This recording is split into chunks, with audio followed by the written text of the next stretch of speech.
Good evening. My name is, now I'm Tim Grelson, I'm the principal. I wanted to be here tonight, particularly for a number of reasons. One is that it's one of my favorite plays, and when I was a very little boy, it was the first Broadway play that I ever saw. And I always liked it for that reason and other reasons. The second thing is that this is the coming together of what was really a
let me see that map. Here's Ashentoll. If I remember, that should be on the left, and I don't remember. It is. And here's Braymore. Should be on the right. It is. Now where the hell are we? What's in the middle? Nothing. That's where we are. In nothing? Yes. For a fellow with my potentialities, this is an ideal location. We'll find our way out when the sun comes up. A fine couple of game hunters we are. We come all the way over here from New York, and on the first night out, we get lost. Maybe we took the high road instead of the low road. Would you like a drink? No thanks. Good. That leaves more for me. Didn't you tell me you were going to cut down that stuff? Yes, I did. But I'm a terrible liar. Besides, it doesn't pay. I remember one time I was going with a wonderful girl, and she used to plead with me to give it up. So one day I did. And then we discovered we had nothing more to talk about, so we broke up. There's something about this forest that gives me the feeling of being in a cathedral. Well, if we did, I'd know where the exit was. You don't believe in anything, do you? Of course I do. Really? What? Practically anything I can understand. You know, what's real to me. Like things I can taste, see, hear, smell, and swallow. What about the things you don't understand? I dismiss them. That makes everything very easy for you, doesn't it? Comfortable is the word. I envy you, Jeff. Why? You seem very satisfied. I am. Aren't you? No, I'm not. That's the silliest thing I've ever heard. You've got a fine job, you're engaged to a fine girl, and you're lost in a fine forest. What more could you want? I don't know, but something seems wrong, especially with Jane and me, and that makes everything else seem wrong. I mean, look how I postpone getting married. I just can't get myself to that altar. I don't know what could be wrong about it. She's young, attractive, fits smack into your little niche in life, and on top of that, she loves you. And just the proper amount, too. What's the proper amount? Enough to make you happy and not enough to embarrass your friends. It looks ideal, doesn't it? Why don't I see it? I must be lacking somewhere. Now, don't start talking yourself into an inferiority. You don't deserve it. What does that mean? Well, all of my friends who have inferiority complexes are absolutely right. They're not as good as everyone else. But somebody like you... Wait a minute. Do you hear that? Uh-huh. Shh.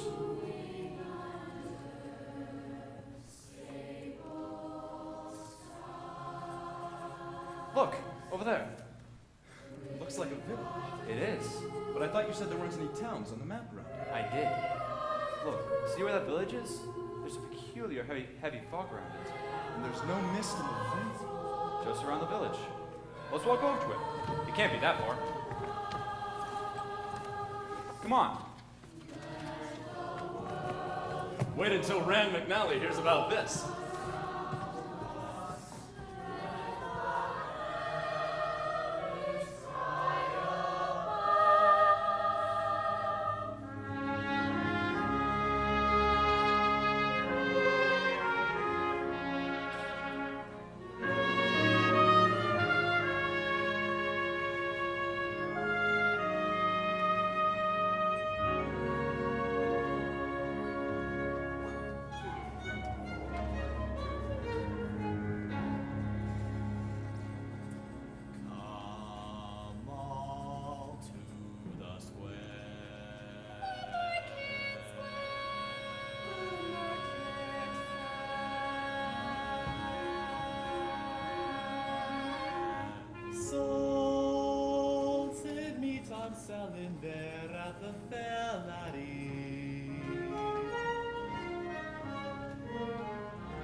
use a tooth. I'll eat it myself, and there's no doubt it's creamy and good and thick.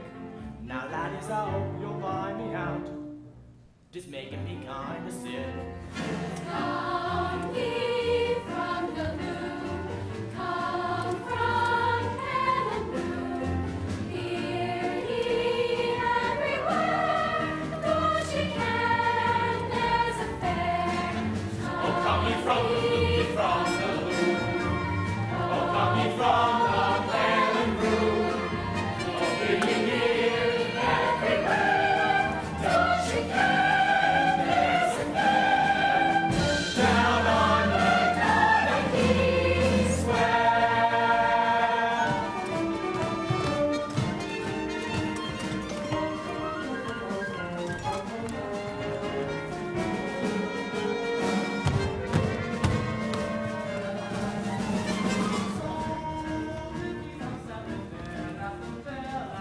Come on, ye there!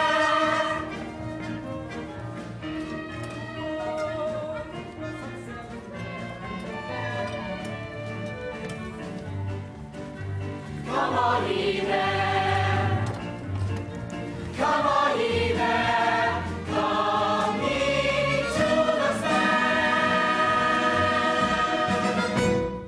I'm selling a bit of milk and cream from Simmons, and ye will vow that this is the finest milk and cream that's ever been out a cow. The finest it is, the price is low, milk and the cream alive.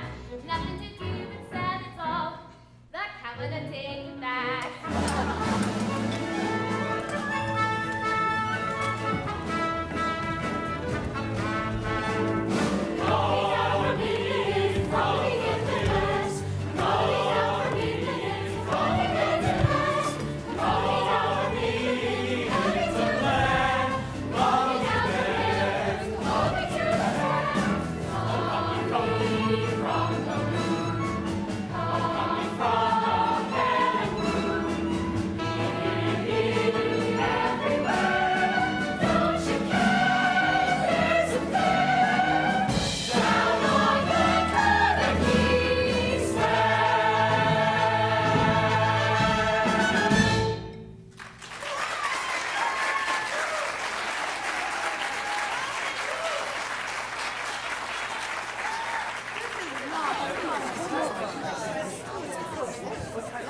Woolens! Plants! Come, Harry. Put down your book and help your father. He means it's like the weaving business. I'll never like the weaving business, Father, and you know it well. Try that. Tell him if the guffin needs some eggs. I'll give him enough wool for a pair of trousers. For enough eggs for a dinner. Good morning, Mr. McLaren. Good day, Alex. And good morning to your two morning daughters. Good morning, Mr. Beaton. What would you be looking for, Miss Fiona? A waistcoat for my father for the wedding. Why, of course. You and young Charlie Dalrymple are getting married this evening, aren't you, Jean? I'm Mr. Beaton. Well, if you were to choose someone other than my son, Harry, I'm glad he's a lad, as fine as Charlie. I'm Mr. Beaton. You must be happy as a clerk, a large in the glen. I'm Mr. Beaton. And to see Mr. Beaton, Jean is a wee bit short of words today. Father says I shouldn't talk too much. He says when I speak, I sound so happy that he finds it annoying. Is that what you said, Miss McLaren? I did actually. Besides, when a lass gets married, she must get used to listening and not talking. I didn't think Charlie would have trouble with Miss Jean here. She's a good maiden. I see. All maidens are good, so tell me where all the bad wives come from. Friend! Mr. Lundy had written upon this parchment a few reminders, and he had asked me to hang it in the public square, where you all can see it and be reminded. Aye! This is the second day of our blessing, and this is to remind you of the obligations we have so gratefully accepted. Aye! And so I shall hang it in the square, as I told Mr. Lundy I would. Aye!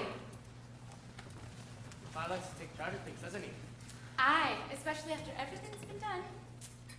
Would you have a waistcoat like this that would fit him? I think so. Hello, Hattie. Hello, Jean. How are you today?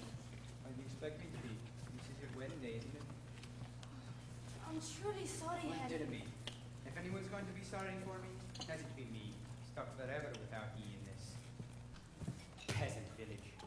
What did Angus say, Hattie? I forgot. Hello, Hattie. It just isn't fair for Charlie to be marrying ye, Jean. He's got everything. The school in Edinburgh, and now ye, and I've got nothing. Harry, here. Take this material to the house and see if there's a waistcoat with there. Nothing but to be doing this on a night. And why don't you pay attention to Miss Maggie Anderson? You know she has the yearning for ye. Hi, Father. Oh, Fiona, I feel so sorry for him. I know, darling. Mr. Beatson, you didn't hate me for not loving Harry, do ye? No, Jean, it's not your fault. I sometimes think the only woman that could love him and care for him was his mother. Rest her soul. Come, Jean. You're going to stay with your father today. And Fiona, you'll be certain to buy everything that's needed for the wedding supper. I will, Father. Remember, just what's needed. My aim on this occasion is to be hospitable, not philanthropic. Come, Jean.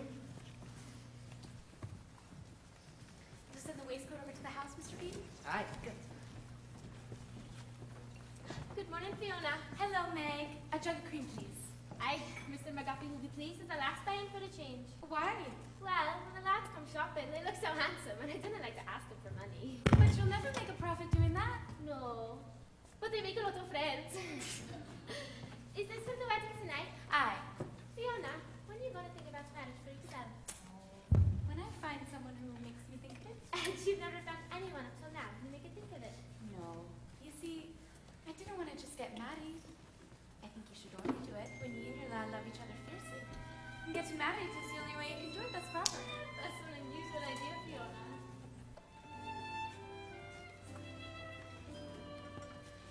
Many a lassie, as everyone knows, will try to be married before 25. So she'll agree to most any proposal. All he must be is a man and alive. I hold a dream and there's no compromising. I know there's one certain laddie for me. One day he'll come walking o'er the horizon. But should he not, then an old maid I'll be.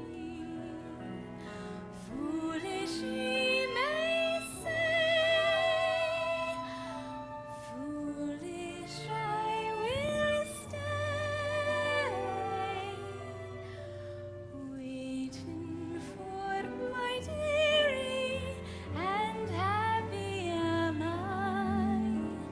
to hold my heart till he comes strolling by. When he comes, my dearie, one look and I'll know that he's the dearie I've been wanting so. Though I live 40 lives till the day he arrives, I'll not ever grieve, for my hopes will be high that he'll come strolling by. For you see, I believe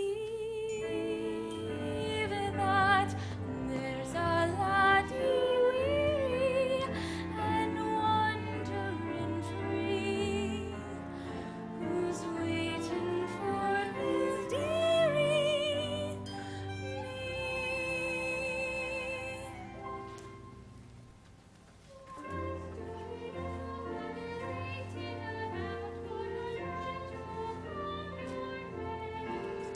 Well, when no one is looking, you kneel on the ground and you pray and pray and pray.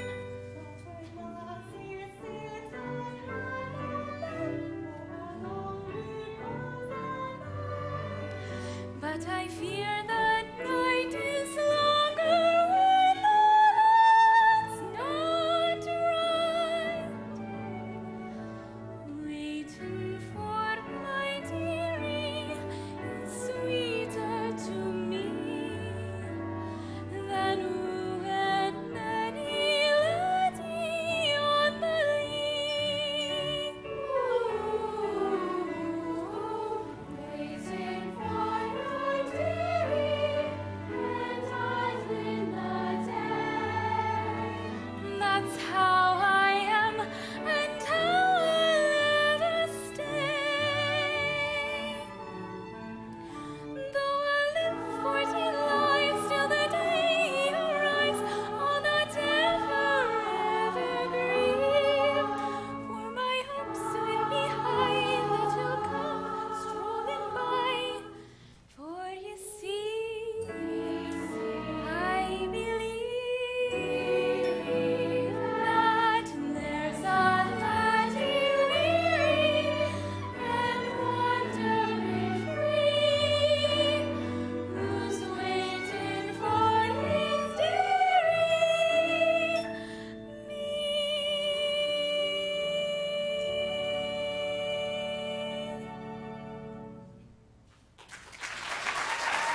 Hello.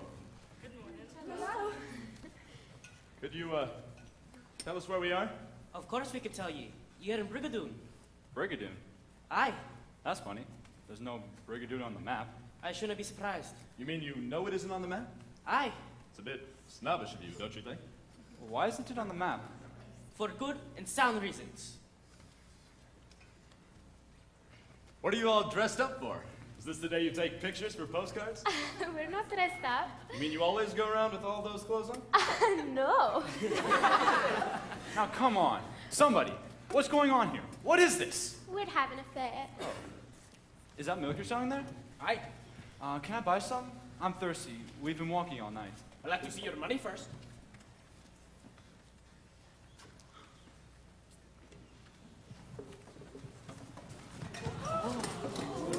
What did you give him? Fucking uranium? Just a shilling. What a loony layout this is.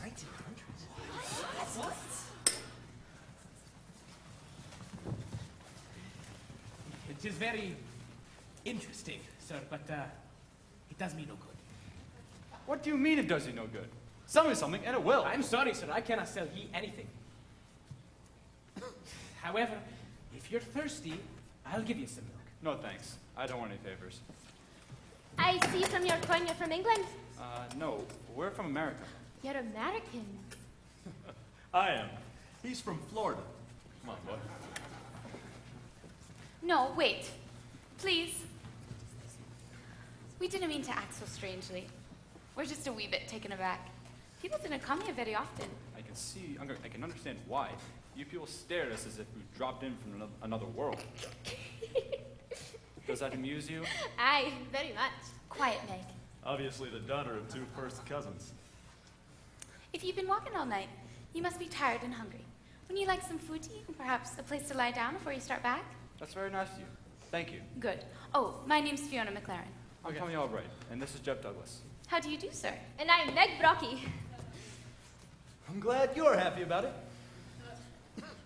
There's a little tavern on the next street where you can get some food. I'll take you to it. It's okay, Jeff. I'll call the inn first. Excuse me, sir. Is Miss Meg going to take care of you? I believe so. Why? Well, I have some plaid trousers, and after you leave the tavern, if Miss Meg should take you to a place to rest, and you should happen to rip your own on a thistle, I'd be more than pleased to replace them for you. Thanks, old man, but I don't think I'll be getting stuck. You didn't know it, laddie, but you're stuck now. You can't either sell it, Mr. Beaton. What a place. Is there a phone around here? A phone? Yes. I didn't think we have one. No phone? No, sir. Tell me, what's so strange about this place? Nothing, sir. You're the one who's strange. Charlie! I have a bottle of claret and a dram of good luck with me. Ah, well, the merry bridegroom himself. Bridegroom? Aye. Good morning, darling. He's marrying my sister this evening. Good morning, sir. Good morning. Charlie, this is Mr. Tommy Albright. He just happened in a little while ago. What? Oh, why, of course. Welcome to you, sir. Welcome to you. Here's your dram, Charlie. Thank you, Angus. Well, how about ye, sir? Some claret?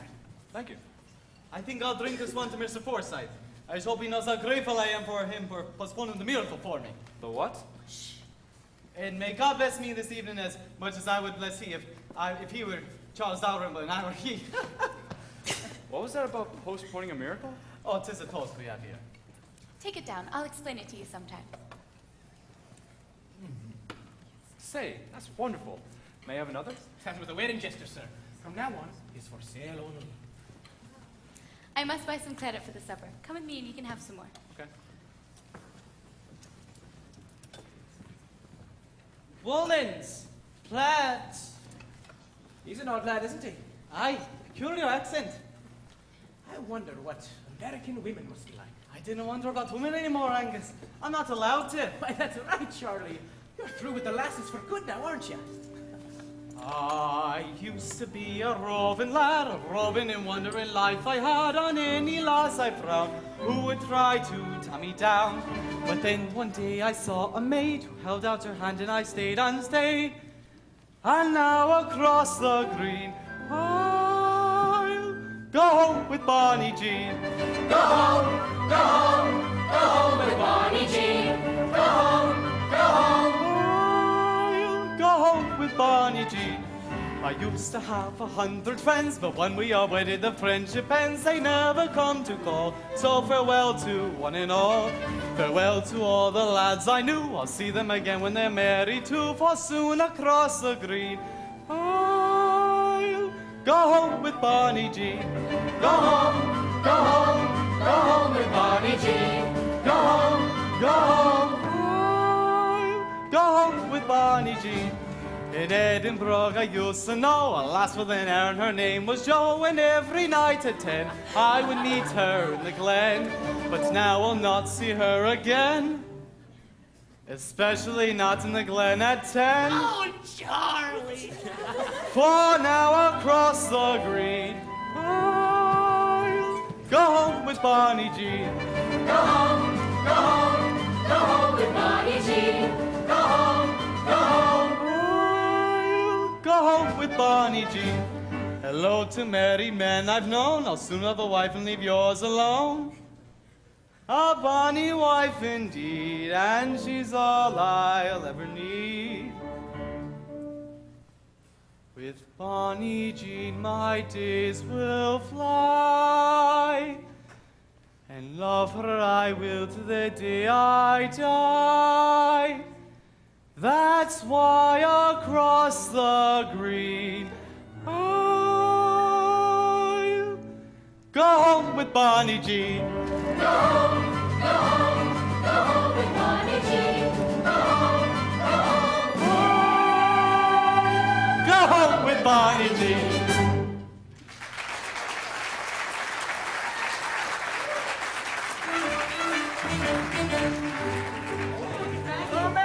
Oh, she's a wonderful dancer, I know.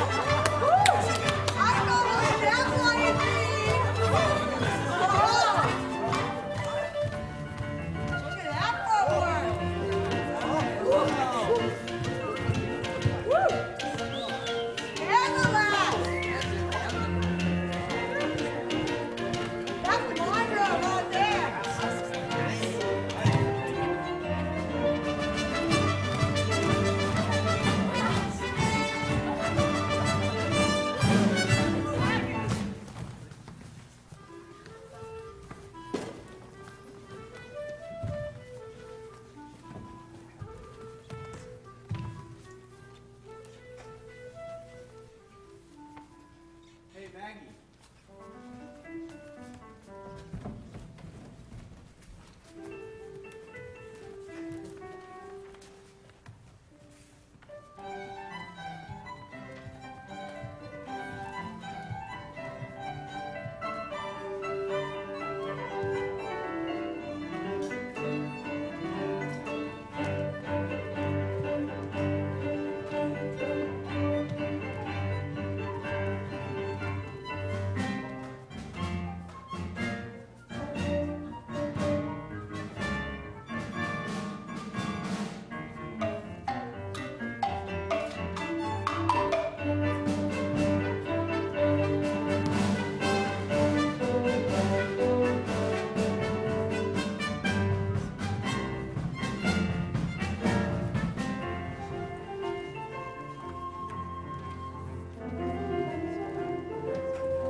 Charlie, you wouldn't forget to come over this afternoon and sign the family Bible. No, darling, I'll be over.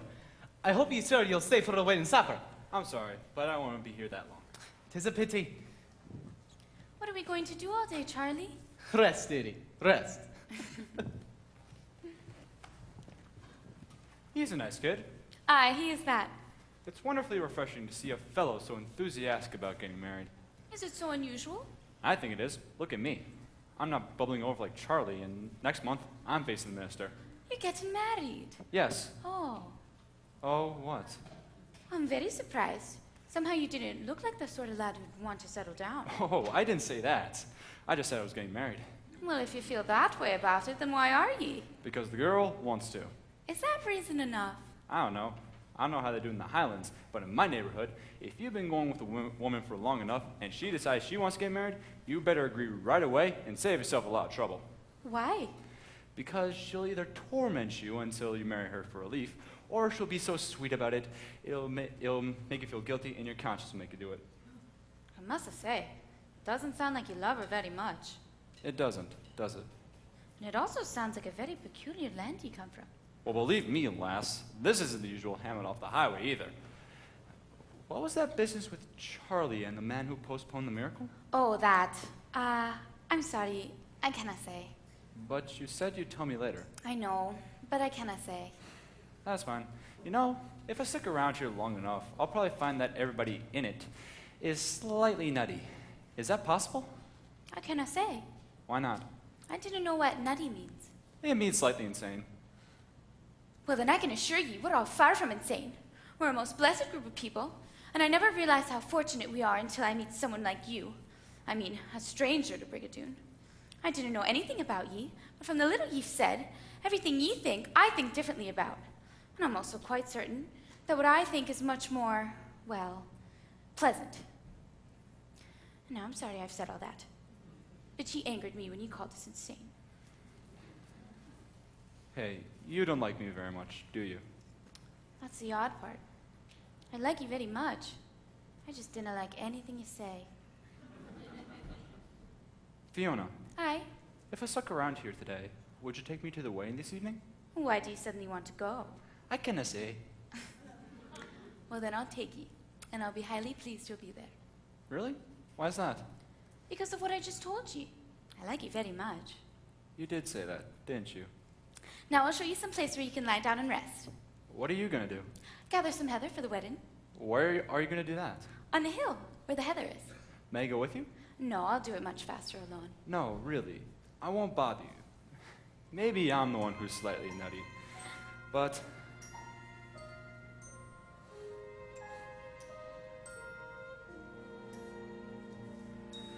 can't we two go walking together out beyond the valley of trees?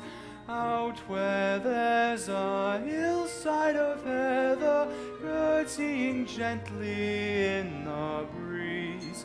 That's what I'd like to do. See the heather, but with you. The mist of May is in the gloaming, and all the clouds are holding still. So take my hand and let's go roaming through the heather on the hill. The morning dew is blinking yonder. There's lazy music in the rill. And all I want to do is wander through the heather on the hill. There may be other days as rich and rare. There may be other springs as full and fair. But they won't be the same. They'll come and go. For this I know, that when the mist is in the gloaming, and all the clouds are holding still, if you're not there, I won't go roaming through the heather on the hill. The heather on the hill.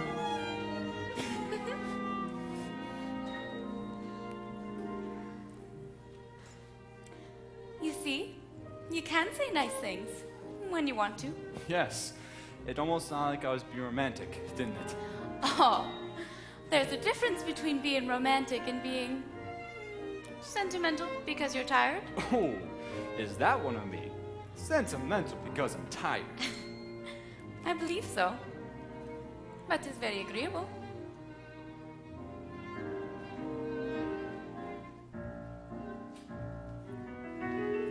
Mist May is in the gloaming, and all the clouds are holding still.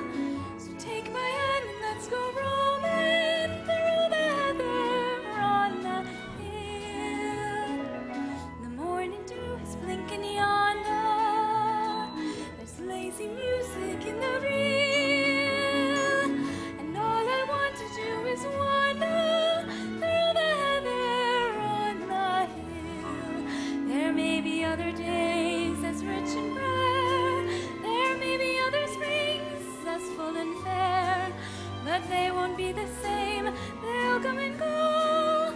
For this I know that when the mist is in the gloaming And all the clouds are holding still. and all the clouds are holding still, You're not there, I won't go roaming through the heather on the hill.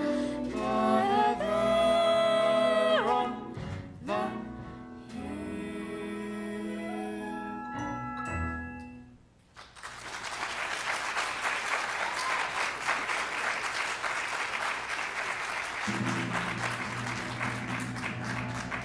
What's that?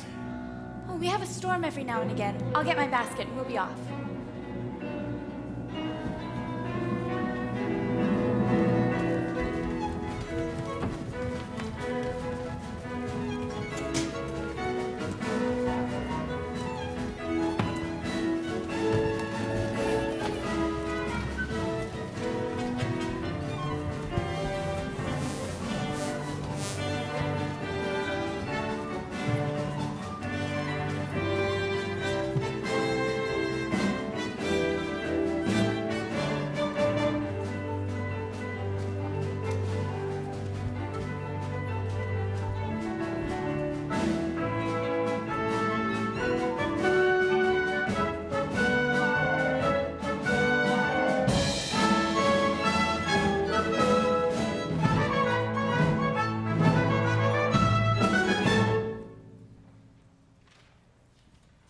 It's a very picturesque view of the glen.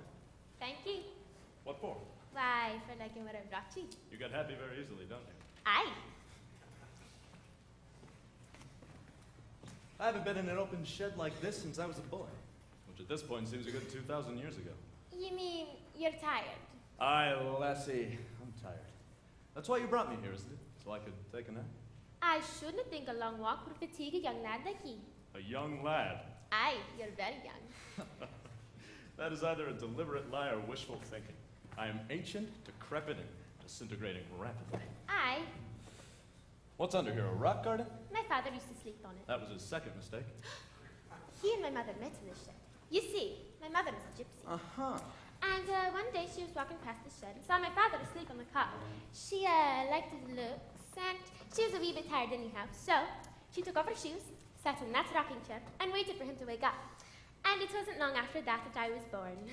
That's one of the sweetest bedtime stories I've ever heard. You're sure you're comfortable? Very.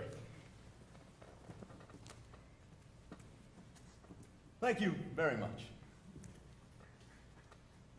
You've been more than kind. And now, if you'd like to round out your generosity, buzz up. You're a brawn, handsome lad. See me when I'm rested. I'm almost robust. I just hate to leave you.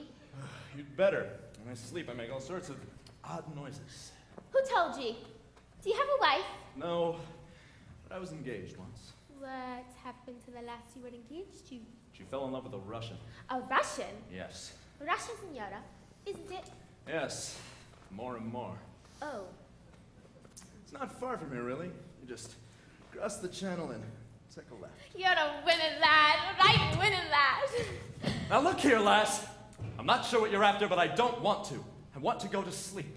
Don't you see? I'm highly attracted to you. Thank you very much. When I wake up, we'll discuss the whole problem, and believe me, you have a problem. And when I see you there lying on the cot, you feel tadpoles jumping all over my spine. It's one of the most repulsive ideas I've ever heard. You know, if sex were a hobby, you'd be a collector's item. But I've been waiting so long. Go!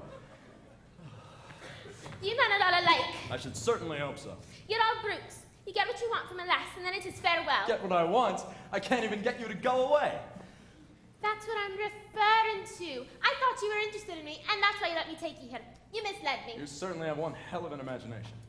Can you give me one reason why I, a strange man, should be interested in you, a strange woman, and at this hour of day? Of course I can, because you're a lad and I'm a lass. That philosophy, you must have had a provocative career. I had a great many heartbreaks. I don't doubt it at all. At 16 years I was blue and sad, till father said I should find a lad. So I went out to become a wife and found the real love of my life. His name it was Chris and the last was McGill. I met him one night picking flowers on the hill. He had lots of charm and a certain kind of touch and a certain kind of eagerness that pleased me very much. So there neath the moon where romance often springs, I gave him my heart and a few other things. I don't know how long that he stayed upon the hill, but the moon had disappeared and so had Christopher McGill. So I went home and I thought I'd die, till father said make another try. So I went out to become a wife and found the real love of my life. He came from the lowlands said he. I saw him and knew he was perfect for me. Just one thing that puzzled me, and it always will, was he told me he had heard about me from his friend McGill. We quick fell in love and went down by the creek. The next day he said he'd be back in a week, and I thought he would, for now how was I to know that of all the lowlands laddies there was never one as low. I told my father the awful truth. He said, what's different if got your youth? So out I went mad to be a wife and found the real love of my life. Oh, he was a poet, a rhymer was he. He read me some verse he had written for me. He said they would move me, these poems from his pen, and how right he was because they moved me right into the glen. We stayed till the dawn came and lighted the sky.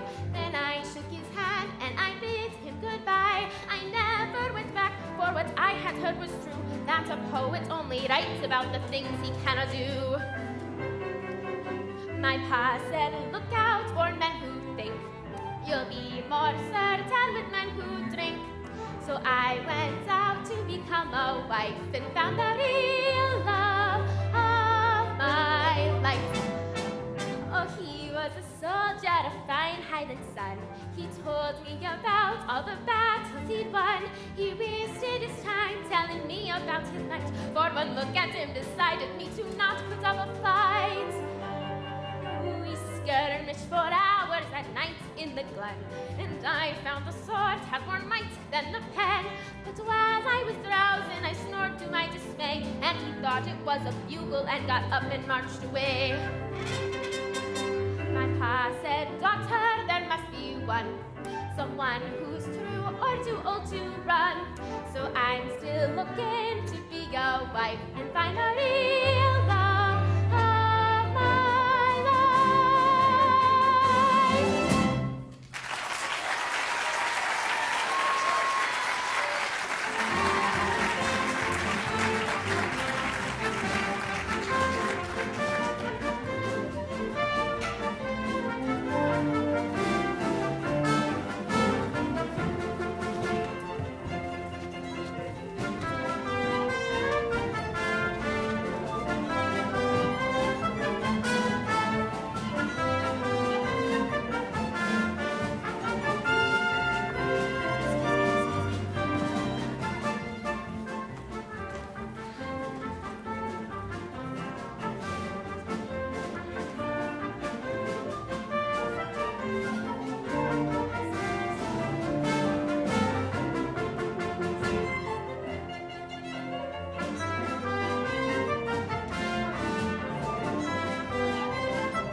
picking up. Jeannie's moving out. Jeannie's packing up. Jeannie's moving out. The tonight's always she.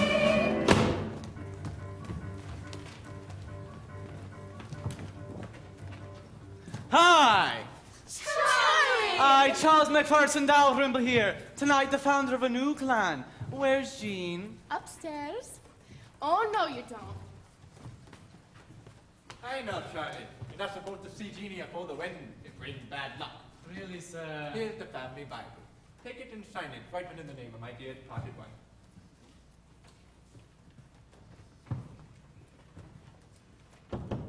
Come in.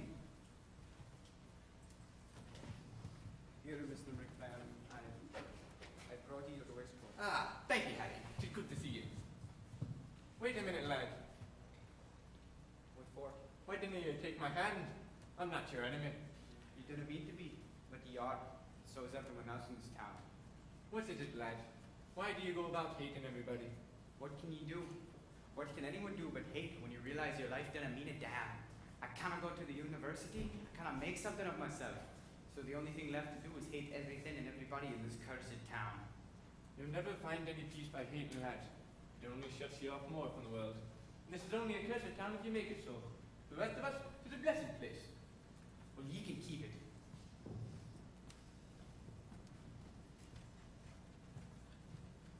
Well, all done. Who is that? My waistcoat king. Oh, Jeannie! Charlie, please go away. I want to come out. Do not obey her, lad. You'll spoil her.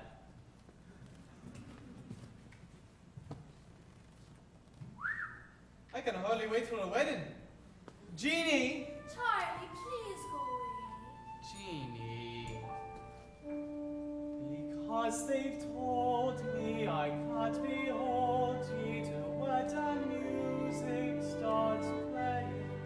To ease my longing, there's nothing wrong in me standing out here and saying, oh, come to me, bend to me, kiss me good day. Darling, my darling, 'tis all I can say. Just come to me, bend to me, kiss me good day. Give me your lips and don't take them away. Charlie, please go away. Come, dearie, near me, so ye can hear me. I have to whisper this softly. For though I'm burning to shout my yearning, the words come tiptoeing off me. Oh, come to me, bend to me, kiss me good day. Darling, my darling, 'tis all I can say. Just come to me, bend to me, kiss me good day. Give me your lips and don't take them away.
Jeannie, aren't you going to greet our guest?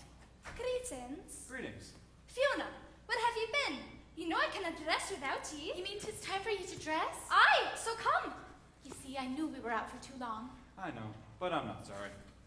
Wait for me. I shan't be but a few minutes.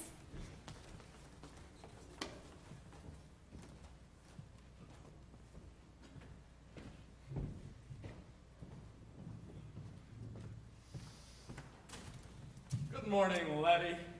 Hi, where have you been? This is nice. You should have seen the apartment I got, complete with a built-in lassie. Come on in.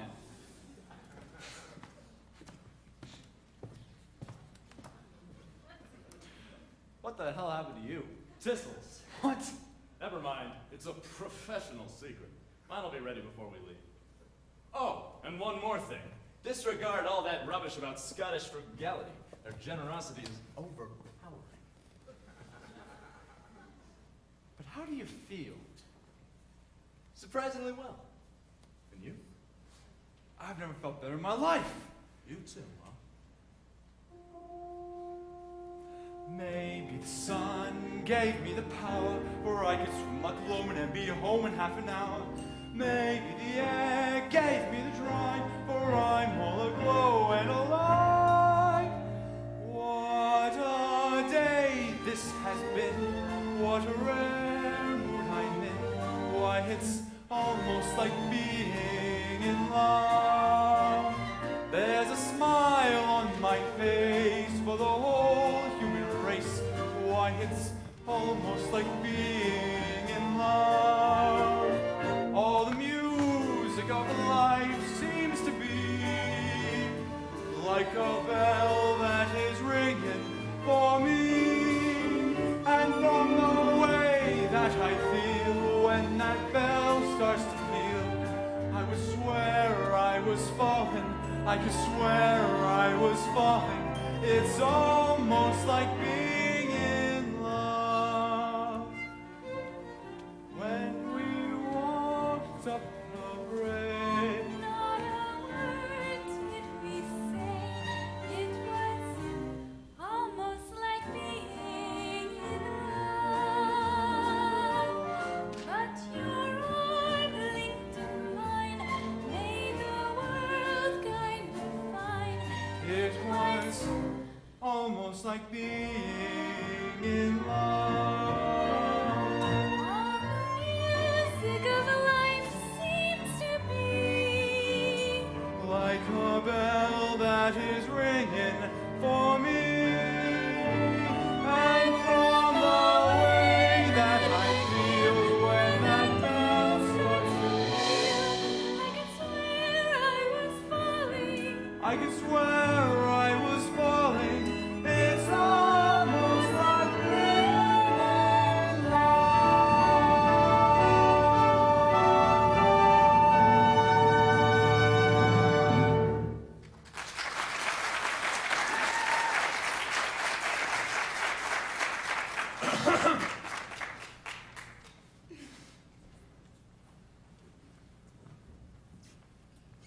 Oh, hand me that bundle of feathers, Tommy.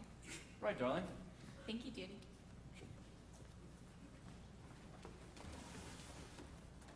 So, darling, when do we start back? There's no hurry. Let's stay for the wedding. After all, how often do you... What's the matter? I must be a little touched. Listen to this.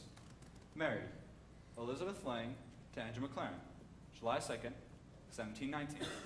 What's so unusual about that? People used to get married then. Wait a minute. Children. Fiona, born October 10th, 1722. Jean, born April 8th, 1728. Well, But Fiona's 24, and she has a sister 6 years younger named Jean. well, But those are the two sisters in this Bible. ridiculous. They're probably just named after them. Jean's getting married today. Did you know that? Yes. Do you know the name of the guy she's marrying? They told me at the tavern. Somebody named Dalrymple. Well, get this. Married, Jean McLaren to Charles McPherson Darwin. May 24th, 1746. Now what do you say? Congratulations! Wait a minute. No Brigadoon on the map. No phone in this entire town. Thanks to Mr. Somebody for doing something about a miracle. And one or two other things I passed over when I was out with Fiona this afternoon. That hyperthyroid I was with never heard of Lefroy or McKenna. I don't get it. I'm beginning to feel a little like a damn fool. What are you getting so worked up about? If it makes him happy to disregard 200 years of human bing bang, let him. But I just spent the most wonderful day of my life.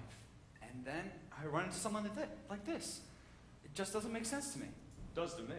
Just means that batty people relax you. She's not batty. She can't be. Fiona! There must be a logical explanation. Even logical enough for you.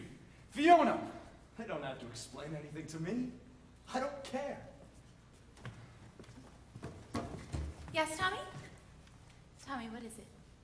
Is this your name here in this Bible? Aye, and why? Oh, It looks like somebody loused up your books. Well, come on. What is it? Is there an explanation or isn't there?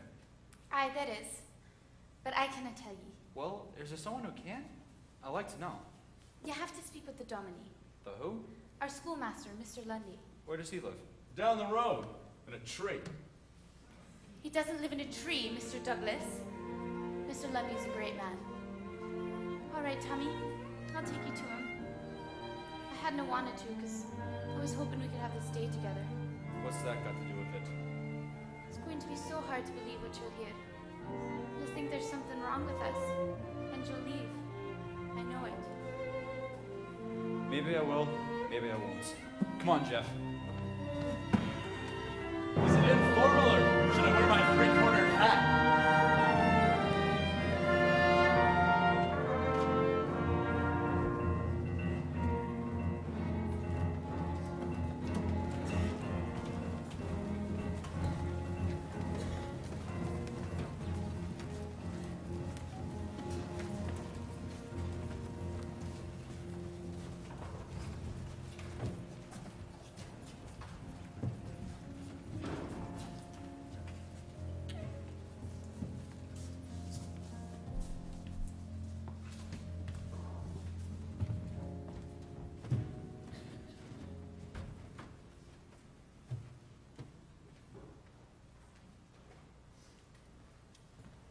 Good day, Mr. Lundy. Why, hello, Fiona. What a pleasant surprise. Mr. Lundy, I'd like you to meet Mr. Tommy Albright and Mr. Jeff Douglas. Good afternoon, gentlemen. How do you do, sir? Pleasure. Where do you gentlemen come from? We're from New York. Ah, we're from New York. Uh-huh. Yes, New York. I heard you. Mr. Lundy, I was wondering if you'd be good enough to tell these gentlemen about Brigadoon. They've heard and seen a great deal and they're very perplexed indeed. Perplexed is right. I would very much like him, I mean them, to know. I would very much like him, I mean them, to know. Aye, sir. When you be seated, gentlemen. Are you staying, Fiona? If I may, sir, I'd love to hear it all again. Of course. From what I gather, nobody can talk about anything around here but you. Is that correct? No, that's wrong. Mr. Forsyth could have told you. Forsyth. I heard of him, but I didn't meet him. Likely not. I think he's dead. That would stand in the way, I suppose. Let me warn you before I begin. That what I'm about to tell you, you wouldn't believe. It's okay. I've already been warned. Why won't I believe it? Because what happened in Brigadoon was a miracle. And most folk didn't believe in miracles. Miracles require faith. And faith seems to be as dead as... Mr. Forsyth? Aye. Now, if an outsider who chanced to come to Brigadoon were to hear the tale from the lips of someone in town, you'd think the lasser lad was daft. And that would lead to many uncomfortable and humiliating things for the poor lass or laddie, now wouldn't it? I suppose so. I suppose so. It's only I can talk about the miracle to strangers. You don't suppose anyone might think you're crazy? You might very well, but it wouldn't hurt me. I just pity you. Now this miracle happened. Let's see. What's today? Friday. Friday. That means that this happened exactly 2 200 years ago. 200 years ago, the Highlands of Scotland were plagued with witches, wicked sorcerers, who were taking the Scottish folk away from the teachings of God and putting the devil on their souls. They were indeed horrible, destructive women. I didn't suppose you have such women in your world. Witches? Oh, we still have them. We pronounce it differently. Aye.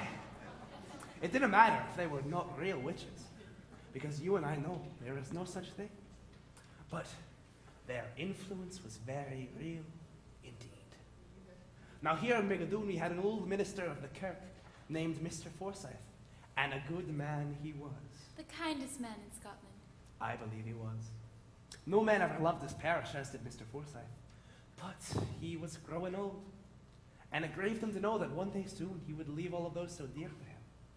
But most of all he worried about the witches. They hadn't come to Brigadoon yet, but he knew there was a band of them coming our way. So he wondered if there wasn't something he could do to protect the people of his parish, not just from them, but from all the evils of the outside world that could come to Brigadoon after he died.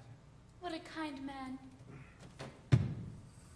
He spent many days walking through the glen, thinking.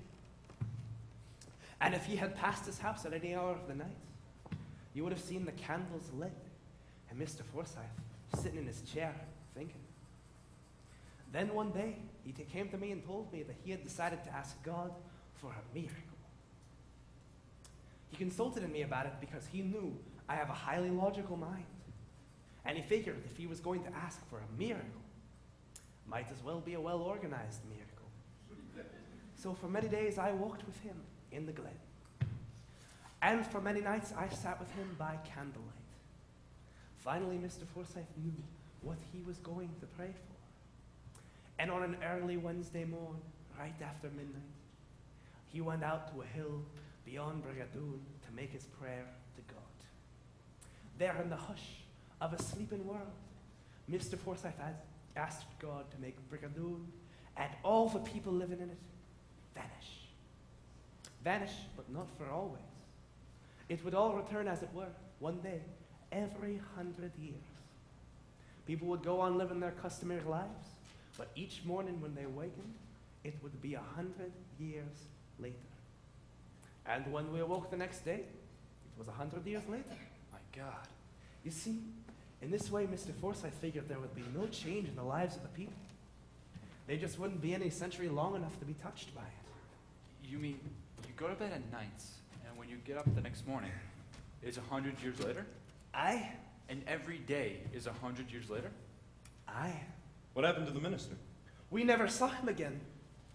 You see, he realized that to ask for such a miracle, some sacrifice would have to be made. And he wanted to be the one to make it. Now, what would be the greatest sacrifice he could offer? It was to be separated afore his time from the ones he loved. You see, that's why he went out to a hill beyond Brigadoon, where the miracle granted he would never see Brigadoon again. And all this happened 200 years ago? Aye. What you see is only 2 days ago to us. He had originally planned to ask for the miracle on Tuesday, but Charles Dalrymple was in school in Edinburgh and was not expected back till Tuesday late. Mr. Forsyth, not wanting anything to go wrong with the wedding, postponed praying until Charlie got back. Wasn't that sweet of him? Let me ask you something. Say someone around here gets fed up and wants to leave. Then what? He cannot leave. You mean I've got to stay here now? No, lad. But according to Mr. Forsyth's contract with God, if anyone of Brigadoon leaves, the enchantment is broken for all. And? That night, when the people go to sleep, Brigadoon will disappear. Forever. Okay, I'm not saying I believe all this, but for argument's sake, say a stranger, like, well, me, came to Brigadoon and wanted to stay. Can he? Aye, he could. Mr. Forsyth provided for that. Didn't miss a trick, did he? No, lad, he didn't. A stranger can stay if he loves someone here. Not just Brigadoon, mind you, but someone of Brigadoon enough to want to give up everything and be with that one person. Which is how it should be. Because after all, lad, if you love someone dearly anything is possible. I think I like that part the best. Shouldn't you be thinking about changing for the wedding? I had. Tommy, will I see you later? Yes, I'll be here. Thank you, Tommy. I think I want to stick around and see if this place evaporates like you say. I must hurry now. Thank you, Mr. Lundy. She's a dear lass. I'm finding that out. Tell me, Mr. Lundy, you're all perfectly happy living in this little town? Of course, lad. After all, sunshine can peep through the smallest hole. And at night, when you go to sleep, what's it like? Well, for me, 'tis like being carried on shadowy arms to a far-off cloud, and there I float till morning. And yet sometimes I think I hear strange voices. Voices? Aye. They speak no words I can remember, but their voice is filled with a fearful longing. And often they seem to be calling me back. I've pondered it while I'm awake, and I get the feeling I'm here in the outside world. There must be loads of folk who'd love a Brigadoon. Oh, it is the wedding time.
Have no minister in Brigadoon now.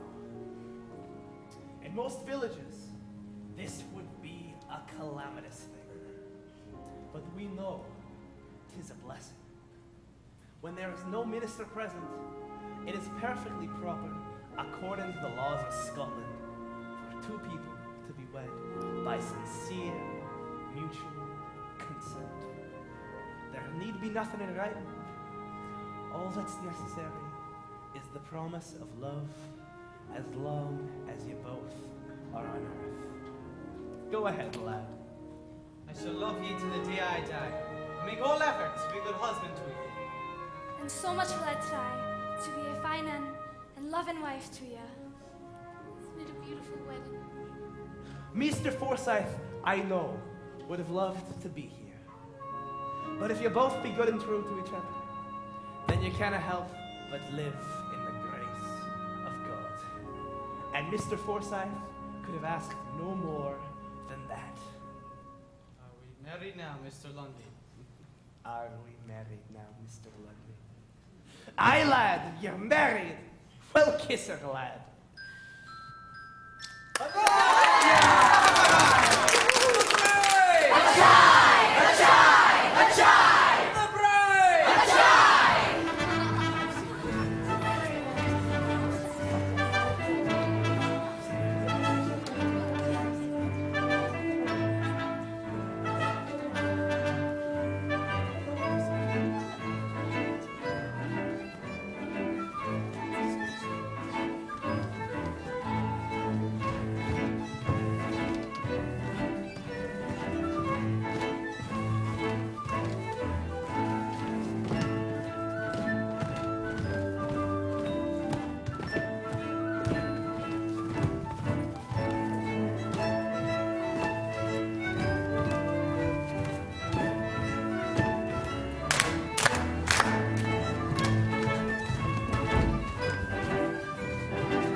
'Tis the end of all of us.